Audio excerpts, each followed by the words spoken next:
मनसे नेते अविनाश जाधव यांनी ज्या ठिकाणी बिनविरोध उमेदवार आहेत तिथल्या निवडणुकांना स्थगिती द्यावी अशी मागणी केली आहे। त्याबाबत त्यांनी याचिका हायकोर्टात दाखल केली होती। त्यावर आज तातडीची सुनावणी होणार आहे। आज प्रचाराचा प्रचार संपलेला आहे आणि बिनविरोध निवडीवर हायकोर्टात सुनावणी होणार आहे। या याचिकेच्या माध्यमातून ज्या ठिकाणी बिनविरोध निवडी झाल्यात त्या ठिकाणी स्थगिती देण्यात यावी आणि जोपर्यंत सुनावणी पूर्ण होत नाही तोपर्यंत स्थगिती कायम ठेवावी अशी मागणी याचिकेत करण्यात आली।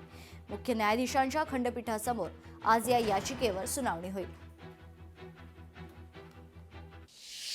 गेल्या काही दिवसांपासून दोनही राष्ट्रवादींच्या विलीनीकरणाची जोरदार चर्चा सुरू आहे।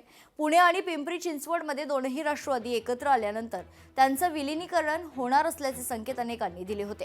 आता त्यावर अजित पवारांनी भाष्य केले। दोन्ही राष्ट्रवादींचे विलीनीकरण होणार नाही आणि सुप्रिया सुळे केंद्रात मंत्री होणार नाहीत असं अजित पवारांनी स्पष्ट केले।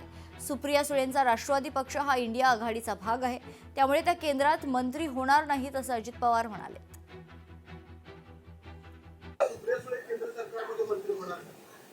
असं तुमच्या सूत्रांच्या माहितीनुसार आलंय का? नाही नाही नाही, प्रश्नच येत नाही। ते काय युपीए मध्ये ना? हा, इंडिया आघाडीत आहे। आम्ही एनडीए मध्ये, ते इंडिया आघाडीत आहे। नाही तसं काही। लोकशाही मराठी ऐका, पहा, जागरूक रहा।